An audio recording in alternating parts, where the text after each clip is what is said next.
उपस्थित सर्व माता भगिनी वडीलधारी मंडळी, आपल्या तालुक्याचे ह्या मतदारसंघाचे आमदार समाधान दादा, भारतीय जनता पक्षाचे जिल्ह्याचे अध्यक्ष शशिकांत नाना, नगराध्यक्ष नगरसेवक पदासाठी उभे असलेले सर्व उमेदवार आणि या उमेदवारांना ज्यांनी ताकद दिली ते पंढरपूर शहर परिसरातील सर्व प्रमुख कार्यकर्ते, खरं म्हणजे 3-3.5 तास जवळजवळ तुम्ही इथं आता आहात. शेवटची सभा आहे. गेले 8 दिवस आपण सगळेजण या ठिकाणी गावागावात म्हणजे गल्ली गल्लीत वार्डावार्डात जाऊन प्रचार करतोय. आणि दादाने आता या ठिकाणी सविस्तर आपलं विवेचन केलंय विकासाच्या आलेल्या पैशाबद्दल, विकास कामाबद्दल. मी त्याची द्विरुक्ती करत नाही, परंतु एकच अपेक्षा होती की ह्या निवडणुका आल्या आहेत, जवळजवळ 9 वर्षानंतर निवडणुका होत आहेत. आणि मग ह्या निवडणुका होत असताना तुम्ही 2016 साली याच व्यासपीठावरून आम्ही सुद्धा आघाडीच्या माध्यमातून निवडणूक लढवली होती, त्यांनीही लढवली होती. आणि मग त्या निवडणुकीमध्ये आम्ही मतं मागताना जो वचननामा दिला होता त्याच्यावर त्यांनी बोलायला पाहिजे होतं, किंवा त्यांनी जो वचननामा दिला होता, कारण 16 ते 21 त्यांच्याकडं विधानसभा होती, त्याच्यावरती बोलायला पाहिजे होतं. खरं म्हणजे माझा टीका करायचा स्वभाव नाही, पण मी आता ऐकतो की ते म्हणतात तुम्ही आमच्या नानांच्याबद्दल बोलता. मग तुला जर नानांच्या बद्दल बोलल्यावर एवढं राग येत असेल तर ज्या माणसाने ह्या शहरासाठी तालुक्यासाठी हयात घालवली त्या मोठ्या मालकाच्या कामाचा 40 वर्षाचा हिशोब तुम्ही दोघं नवरा बायको मागताय. मला किती राग येत असेल. तुमचा जन्म पण नव्हता तेव्हा मालकाने आयुष्यात राजकारण सुरू केलं. सायकलवर फिरून, लोणावर फिरून, जुन्या पिढीला विचारा, इथे येणाऱ्या प्रत्येक माणसाला त्या ठिकाणी न्याय देण्याची भूमिका मोठ्या मालकांनी घेतली. इथं शिंगण सर आहेत, स्वर्गीय औदुंबर अण्णा, स्वर्गीय मोठे मालक यांनी या पंढरपुरामध्ये औद्योगिक क्रांती व्हावी, कृषी औद्योगिक क्रांतीचं स्वप्न बघितलं, कारखानदारी उभा केली, उजनीचं पाणी गावागावापर्यंत पोचवलं, MSEBची लाईट दिली.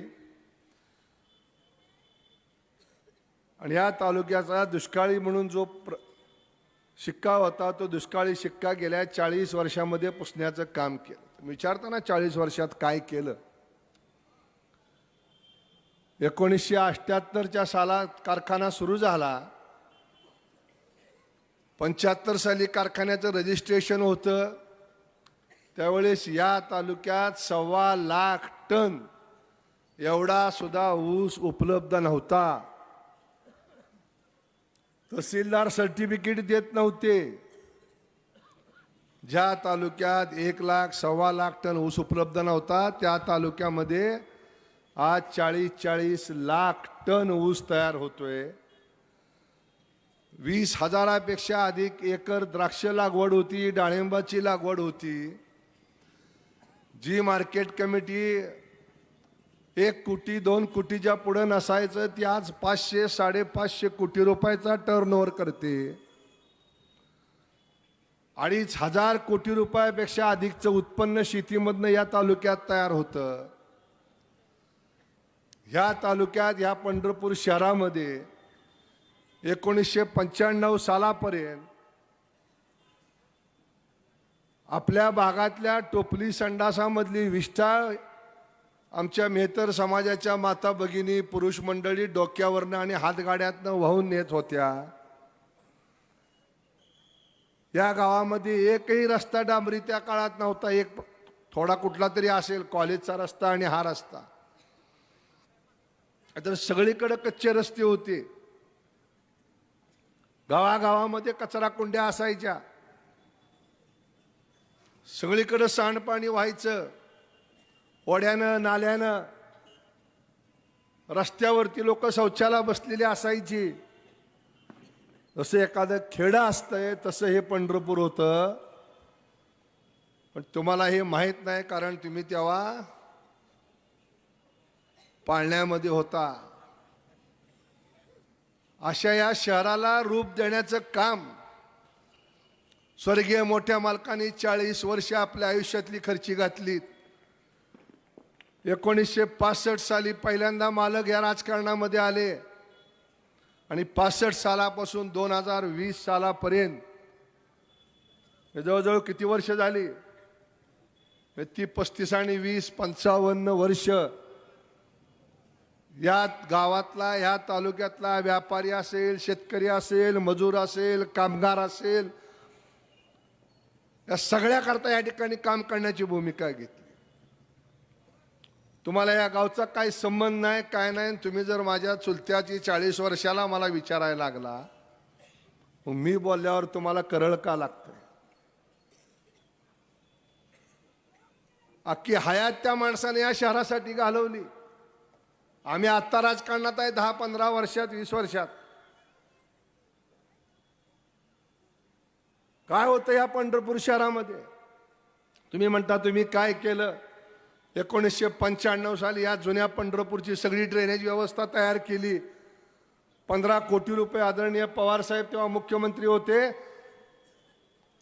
आणि 26 किलोमीटरची ड्रेनेज लाईन अनिल नगरच्या त्या कोपऱ्यापासून इकडं भक्ती मार्गापर्यंतचा हा सगळा जुना पंढरपूरचा भाग त्या ठिकाणी संडास, टोपली संडास मुक्त करण्याचं काम त्यावेळेस मालकाने हातात घेतलं।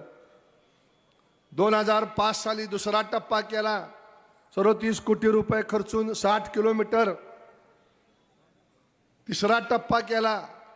मी 2016ला विधान परिषद सदस्य झाल्यानंतर देवाभाऊंकडनं पैसे आणले 68 कोटी रुपये, आणि जवळजवळ 80 किलोमीटरचा वरचा उपनगरातला टप्पा ह्या ठिकाणी केला। तुम्हाला सगळ्याला माझी विनंती आहे, तुमच्या माध्यमातून, या सगळ्या पत्रकारांच्या माध्यमातून, नागरिकांना, ही पंढरपूर नगरपालिका फक्त तुमच्या घरपट्टीवरती आणि पाणीपट्टीवरती काम करते। 13 कोटीची घरपट्टी आहे, 6 कोटीची पाणीपट्टी आहे।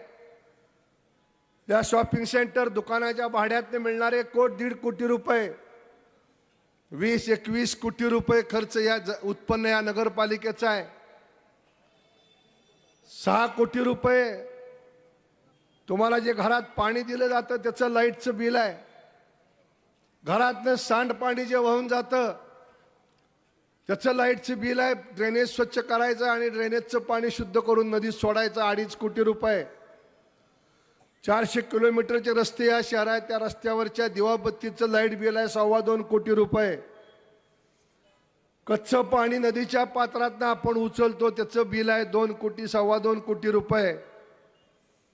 तुमच्या आणि माझ्या घरात सकाळी जो रोज कचरा तयार होतो, घंटागाडीतनं आपण नेतो, किती कचरा होतो या शहरामध्ये रोज या शहरामध्ये 40,000 किलो एवढा कचरा आपण घरात आणि रस्त्यावर तयार करतो। आणि हा कचरा इथून न्यायचा, त्याचं वर्गीकरण करायचं, खत बनवायचं, शेतकऱ्याला द्यायचं, त्याचा खर्च आहे 3.5 ते 4 कोटी रुपये। आणि मग 21 कोटीचं उत्पन्न असणारी नगरपालिका, त्यातले 16-17 कोटी रुपये हे अनुत्पादक कामावरती होत आहे। फक्त पाणी उचलायचं, पाणी द्यायचं, घाण पाणी उचलायचं, ते शुद्ध करायचं, नदीत सोडायचं, कचरा न्यायचा आणि कचरा विल्हेवाट लावायची। मग राहिलेल्या 3 कोटी, 3.5 कोटी, 4 कोटी रकमेमध्ये या शहरातली 265 किलोमीटरची पाण्याची पाईपलाईन या शहरामध्ये 260 किलोमीटरच्या आसपास असणारी ड्रेनेजची लाईन, या शहरामध्ये असणारी 300-350 किलोमीटरच्या रस्त्याचं रिपेअर मेंटेनन्स, ही सगळी कामं नगरपालिका 3 ते 4 कोटी रुपयामध्ये करते। आणि नागरिकांची अपेक्षा आहे की नगरपालिकेनं आमच्या भागात नवीन रस्ते केले पाहिजेत, नवीन ड्रेनेज बांधलं पाहिजे, नवीन पाईप टाकल्या पाहिजेत, पाण्याच्या टाक्या बांधल्या पाहिजेत। निश्चितपणे ही अपेक्षा रास्त आहे, पण नगरपालिकेच्या जवळच जर उत्पन्न नसेल तर नगरपालिका ही कामं कशातनं करणार? नगरपालिकेच्या कामगाराचा वर्षाचा पगार आहे 55 कोटी रुपये। नगरपालिकेच्या तिजोरीत शिल्लक राहतात 4 कोटी, पगार आहे 55 कोटी। तरी नगरपालिका तुम्हाला चांगले रस्ते, चांगलं पाणी, चांगली ड्रेनेजची व्यवस्था, उद्यानं, स्विमिंग टँक, नाट्यगृह हे सगळं तुम्हाला देतंय। हे कशाच्या जीवावर देतंय? ते आमच्या जीवावर देत नाही, कारण नगरपालिकेच्या पाठीमागं ह्या राज्यामधली शासन नावाची व्यवस्था आहे। आता दादाने सांगितलं की 900 कोटी रुपयाची कामं या तालुक्यात चालू आहेत। 73-150 कोटी रुपये या विठ्ठल मंदिराला पुनर्वैभव देण्याकरता सरकारनं दिले। या शहरामध्ये 25 किलोमीटरचे रस्ते 157 कोटी रुपये नगरपालिकेला दिले। या शहरातली जी पाण्याची व्यवस्था आहे की जी 1970च्या आसपास झाली, स्वर्गीय औदुंबरांना आमदार असताना, त्या व्यवस्थेला आज जवळजवळ 65 वर्ष होत आली। 65 ते 75 वर्ष, 65 वर्ष होत आली। ती व्यवस्था भविष्य काळामध्ये कधीही आपल्याला धोका देऊ शकते। 2050 मध्ये या शहराची लोकसंख्या 2 लाख असेल, इथे येणाऱ्या भाविक 1 लाख असेल, असं गृहीत धरून आत्ता 108 कोटी रुपयाची पाण्याची नवीन व्यवस्था, 24 MLTचे टँक, नदीमध्ये विहिरी, नवीन पाईपलाईनी, 126 किलोमीटरची नवीन अंतर्गत पिण्याची पाईपलाईन, मोठे मोठे पंप, ही सगळी व्यवस्था उभा करण्याचं काम आत्ता सुद्धा या ठिकाणी सुरू आहे। सगळ्या पंढरपूर शहरातली उपनगरापर्यंत ड्रेनेजची व्यवस्था पूर्ण झाली आहे। मग वाखरीपासून इकडे गोपाळपूर पर्यंत हा जो सगळा परिसर आहे, या गावाला लागून असणारा, तिथं सुद्धा ही व्यवस्था उभा करायचं काम चालू आहे। 121 कोटी रुपयाचं 106 किलोमीटर लांबीचं ड्रेनेजचं काम या आचारसंहितेच्या पूर्वी या शहरात चालू झालेलं आहे। मलपेवाड्यामध्ये बशीसारखा आकार आहे, वाकरीकडच्या बाजूला चढ आहे, कॉलेजकडे चढ आहे, सगळी घाण खाली येते। तिथं पंपानं उचलून घाण टाकायची व्यवस्था नव्हती, त्या ठिकाणी आता सगळा त्या भागातला सांडपाणी गोळा करायचं, तिथं मोठे पंप बसवायचे आणि लिंक रोडच्या बाजूनं गोपाळपूरला नेऊन त्या पाण्याचं शुद्धीकरण करायचं आणि नदीत नेऊन सोडायची ही व्यवस्था आता सुरू आहे। 25 रस्ते आपण घेतले कॉन्क्रीटचे, ते तुम्हाला दिसत नाहीत, तुम्हाला फक्त धूळ दिसती। काय त्यांचं म्हणणं आहे? धूळमुक्त पंढरपूर आणि दहशतमुक्त पंढरपूर। तुम्हाला फक्त धूळ दिसते आहे, झालेली कामं दिसत नाही। एवढी मोठी कामं या शहरामध्ये गेल्या 40 वर्षात झालेली आहेत। या शहरातल्या पाण्याची फक्त 1 टाकी होती आणि दुसरी टाकी होती तर या शेजारच्या राका हॉस्पिटलच्या इथं आणि बडव्या हौदावरनं हे गाव पाणी प्यायचं। 1990 सालापर्यंत या शहराची पाण्याची व्यवस्था ही महाराष्ट्र जीवन प्राधिकरणाकडे होती। नगरपालिकेला त्यामध्ये काही अधिकार नव्हता। 1995 साली अरुण गुजराती साहेब असताना मोठ्या मालकांनी ही व्यवस्था नगरपालिकेच्या ताब्यात घेतली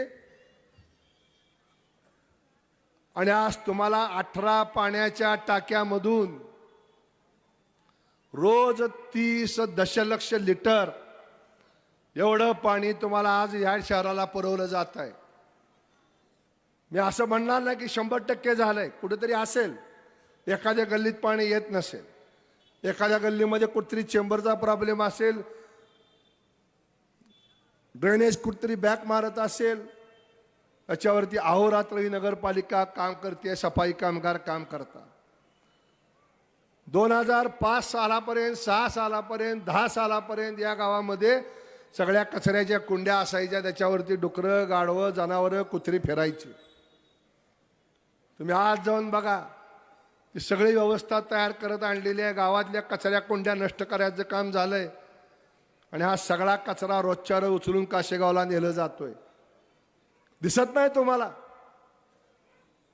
2016 साली तुम्हाला अहवाल दिला होता, ह्याच व्यासपीठावरनं काय कामं करणार आहेत, ह्यातली 80% कामं पूर्ण झालीत. या शहरात रस्ते उभा करू, रस्ते उभारण्याचं काम सुरू आहे. या शहरातली जड वाहतूक बंद करू, रिंग रोडचं काम सुरू आहे. आज आनवलीवरून निघालेला माणूस जर सोलापूरला जायचं असेल तर त्याला शिवाजी चौकातनं अर्बन बँकेवरनं सोलापूरला जावं लागतं जड वाहनाला. आज आनवलीपासून काशेगाव, टाकळी, कोर्टी, पंत चौक, वाखरी, तिथं गुरसाळे, कवठाळी, गुरसाळे, आडीव, देगाव 70% रिंग रोडचं काम पूर्ण झाले. या अहवालात मी दिलं होतं तुम्हाला, रेल्वेवरती ओव्हरब्रिज बांधायचा प्रयत्न करू. आज सरगम चौकापाशी आपण ओव्हरब्रिज बांधायचा प्रयत्न केलाय, चालू आहे काम. तर ही महाशय काय म्हणते, अर्बन बँकेत जाण्यासाठी ओव्हरब्रिज बांधायला लागलाय. काय अवस्था आहे तिथल्या गल्लीची. थोडा जरी पाऊस पडला, पाणी साठलं तर वाहनाला पलीकडे जाता येत नाही. आणि या रेल्वेच्या ट्रॅकमुळे ह्या शहराचे 2 भाग झाले. एक जुनं पंढरपूर रेल्वेच्या खालचं आणि एक नवं पंढरपूर.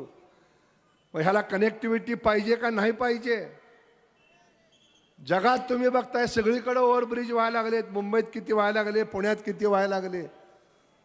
मग हे पुढचं 25 वर्षाचं दुखणं वाढण्यापेक्षा आत्ताच वेळेवर इलाज केला पाहिजे, म्हणून आम्ही ही कामं हातात घेतली. नामदेव महाराजांच्या कार्यक्रमाला मुख्यमंत्री आले. ह्या रस्त्यावरून जाताना साहेबांना म्हणलं, साहेब मला इथं एक ओव्हरब्रिज पाहिजे. ते म्हणजे राज्य सरकारकडे पैसे नाही, आपण केंद्राकडनं देऊया. आज टाकळी चौकात ओव्हरब्रिजचं काम रेल्वेच्या वर चालू आहे. आज आपल्याला अहिल्यादेवी चौकातनं ओव्हरब्रिजचं काम पुढं करायचं आहे. सरगम चौकातनं नदीच्या पलीकडे जाण्याकरता नदीवरती एक नवीन ब्रिज सेंट्रल PWD मधनं मंजूर करून आणलेला आहे समाधान दादानी. समाधान दादानी त्या ठिकाणी एक नवीन सेंट्रल ब्रिज मधनं आणले त्यांच्या निधीमधनं. आज या ठिकाणी शेगाव तुम्हाला ते गोपाळपूर या ठिकाणी नवीन ब्रिज उभा करायचं काम सुरू आहे. आणि ही सगळी कामं या शहरामध्ये गेल्या 40 वर्षात स्वर्गीय मोठ्या मालकांच्या नेतृत्वाखाली आम्ही केलेली आहे.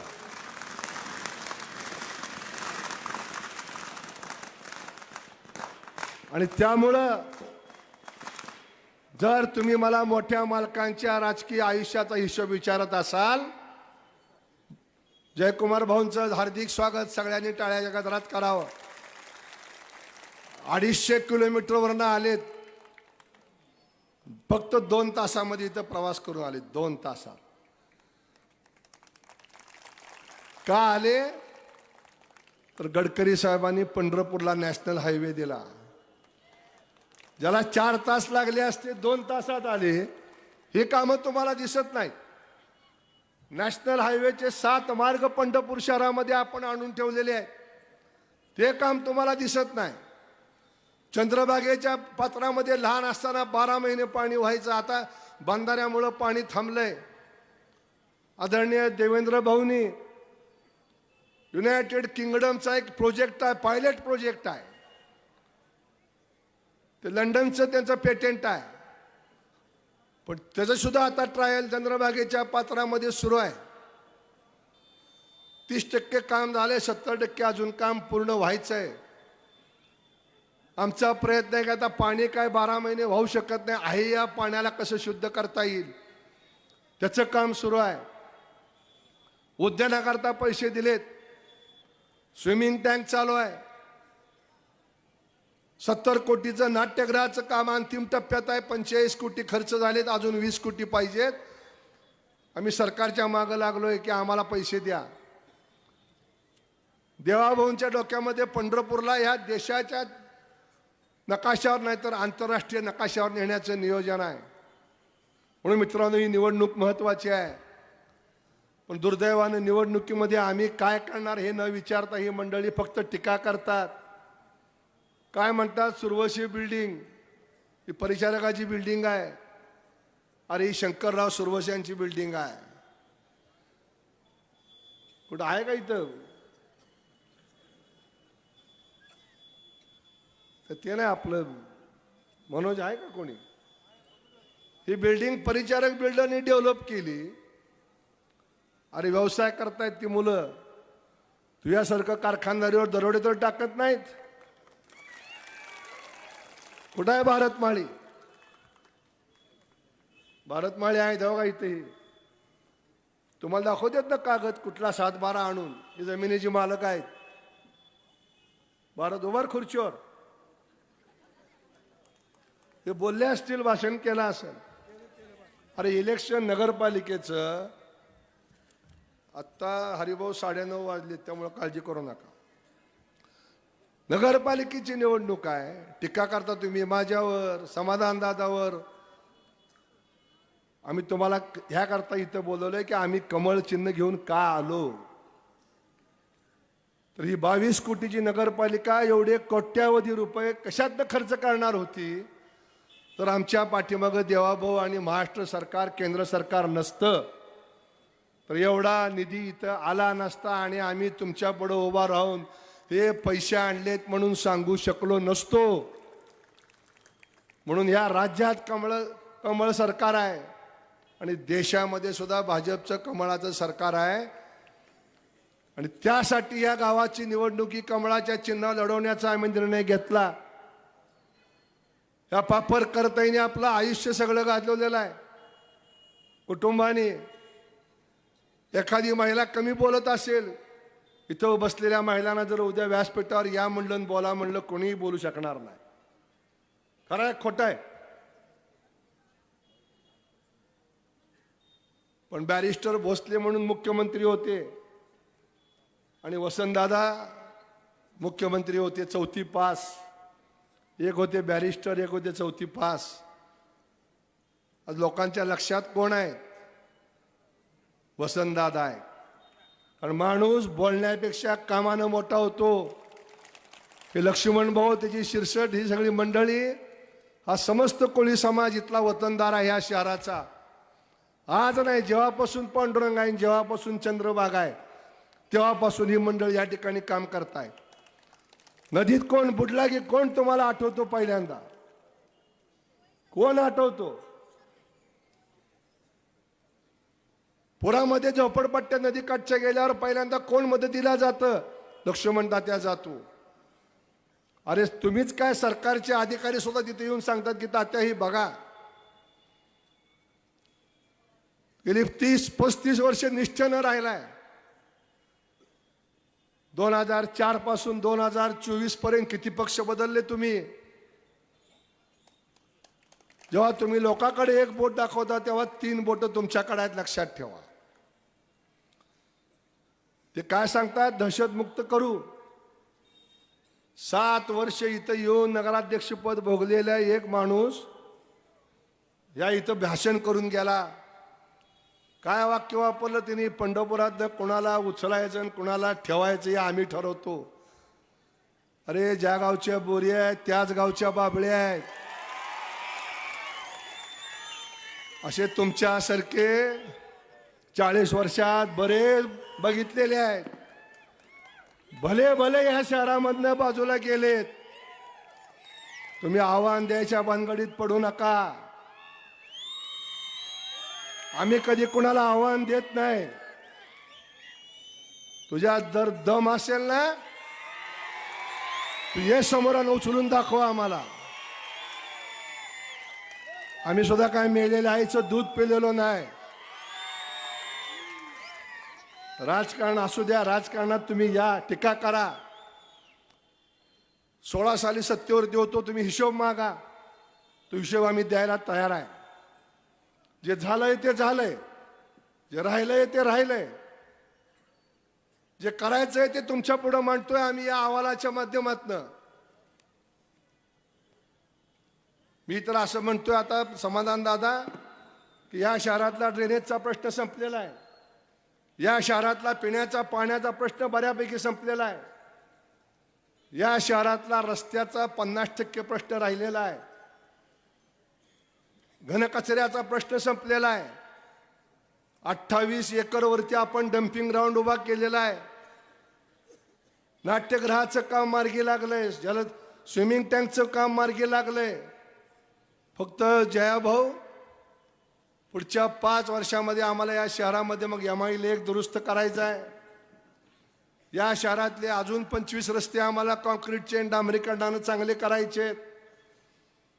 या शहरामधले हे जे लाईटचं बिल येतं 11-11, 12-12 कोटी रुपये, ते कमी करून आम्हाला 3 मेगावॅटचं सोलरचा प्रोजेक्ट या शहरामध्ये उभा करायचा आहे. या चंद्रभागेचं पावित्र्य अबाधित ठेवण्याकरता आजूबाजूला असलेल्या खेडेगावातनं चंद्रभागेमध्ये येणारी घाण आम्हाला बंद करायची आहे. चंद्रभागेच्या पात्रामध्ये चेंजिंग रूम उभा करायचे आहेत. आंघोळीची व्यवस्था करायची आहे. कायमस्वरूपी पाणी राहिलं पाहिजे. उद्या सोलापूरला जर जलवाहिनी सुरू झाली तर ही चंद्रभागा कोरडी पडली नाही म्हणून या ठिकाणी आम्हाला बॅरेजेस बांधायचे. या शहरामध्ये अजून उपनगरामध्ये चांगली उद्यानं उभा करायची. पण या शहरातल्या मूलभूत सुविधा बऱ्यापैकी आपण या गेल्या 10 वर्षामध्ये देवाभाऊ सरकार आल्यानंतर या शहरातल्या सुविधा उभा करण्याचं काम केलेलं. एक भव्य दिव्य पंढरपूर करायचं स्वप्न आहे नरेंद्र मोदी साहेबांचं आणि देवाभाऊंचं. आणि त्याला तुम्ही साथ दिली पाहिजे. देवाभाऊचा शब्द आहे की इथल्या एकाही माणसाला मी उपाशी मरू देणार नाही. एकाही दुकानदाराला विस्थापित होऊ देणार नाही. आणि एकाही माणसाशी चर्चा केल्याशिवाय या पंढरपूरचा विकास करणार नाही. राज्याचा मुख्यमंत्री सांगतोय आणि तुम्ही त्याचे काय साहेब झाला. इथं यायचं वेगळं बोलायचं, तिथं जायचं वेगळं बोलायचं. आज तुम्हाला उत्पाद बडवे सेवादाराची कीव आली काय. आणि जेव्हा पांडुरंगाच्या देवळातून गेल्यावर तुमचे घरचे काय म्हटले, साखर वाटली या शिवाजी तीर्थावरती. आनंद साजरा केला, फटाकडे उडवले, उत्पाद बडवे गेले म्हणून. आणि आज तुम्ही सांगता की उत्पाद बडव्यांवरती खूप मोठी वाईट परिस्थिती आली. तेव्हा तुझा कुठे गेला होता धर्म राधासुता. आज तू सांगतोय. अरे ही तरी पापा आम्ही कधी केली नाही. तुम्हाला माझी विनंती आहे मतदार बंधू भगिनींनो की ही निवडणूक काय परिचारकाची निवडणूक आहे, अवताडेची निवडणूक नाही. पापरकर किंवा नगरसेवक हे आम्ही सगळे गौण आहोत. आपला सगळ्यात मोठा शत्रू आहे गरिबी.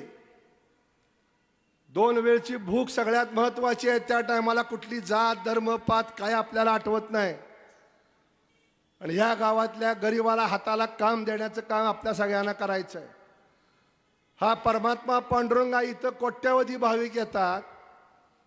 त्या भाविकांना चांगले रस्ते, चांगलं पाणी, चांगल्या सुविधा, राहण्याच्या योजना, शुद्ध चंद्रभागा, इथं पर्यटन स्थळ निर्माण करून तो वारकरी या शहरात राहायला पाहिजे. 1 दिवस राहिला तर 1 वारकरी 500 रुपये खर्च करतो.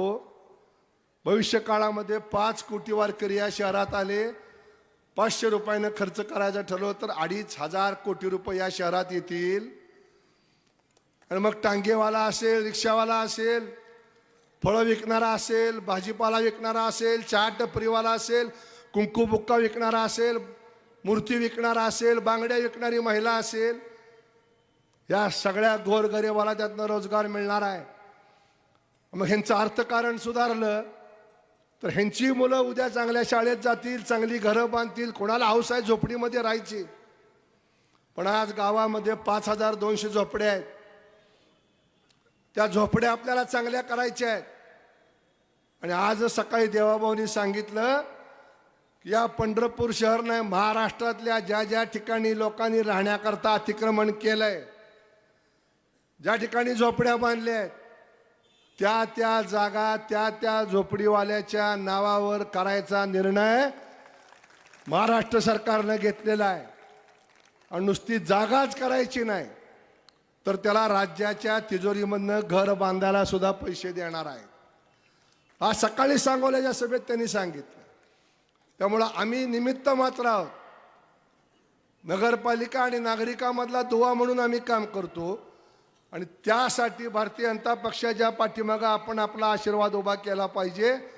आणि पुढच्या 5 वर्षामध्ये या शहराचा चेहरा मोहरा बदलण्याकरता कमळ या चिन्हापुढचं बटन दाबून नगराध्यक्ष श्यामलताई लक्ष्मण शिरसाट यांना आपण विजयी करा. आणि 4 प्रभाग नंबर 14 आणि प्रभाग नंबर 6 मधले कब्बशी आणि उरलेल्या 16 प्रभागामध्ये कमळ या चिन्हावरचं बटन दाबून आपण उरलेल्या 35 नगरसेवकांना या ठिकाणी प्रचंड मताने विजयी करावं असं या ठिकाणी आपल्याला आवाहन करतो आणि थांबतो. आणि यानंतर जयाभाऊनी आपलं मार्गदर्शन करावं अशी विनंती करतो. अजून 15 मिनिटं आहेत.